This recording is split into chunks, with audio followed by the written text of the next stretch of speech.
Hello guys, back to my YouTube channel. তো আজকে আপনাদের দেখাবো পাতাকপির ভাজি এবং মুরগির তরকারি দুপুরের জন্য পাক করতেছি। তো মেহমান আসবে, তো কাউয়াই খালি কা কা করে কতদিন পর পর। তো আমার ভিডিও করা খালি ডিস্টার্ব করে কাউয়াই। তো কি করব, তো এখন আমরা পাতাকপির ভাজি তৈরি করতেছি, তো মুরগির তরকারিও পাক করতেছি। তো মেহমানদের তো খাওয়াইতে হবে। তো আমাদের এখানে খালি মেহমান খালি যখন তখন আইসা পড়ে, কারণ যেহেতু আমাদের গেস্ট হাউস এটা, কখন মেহমান আইসা পরে বলা যায় না। একজনে এক এক আইটেম খাইতে চায়, মানে কি তাদের কোনো মানে কি ঠিক নাই, কখন কে কী খাবে না খাবে। যখন যার যেটা মনে চায় সেটাই খায়, সেটাই বানায় দিতে হয়। তো দেখতেই পারতেছেন, তো আমরা ইতিমধ্যে আমাদের পাতাকপির ভাজি হয়ে গেছে।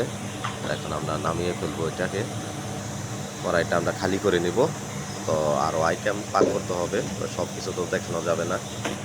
তো আপনাদের যদি ভালো লেগে থাকে তো লাইক কমেন্ট করবেন। ধন্যবাদ সবাইকে, ভালো থাকবেন।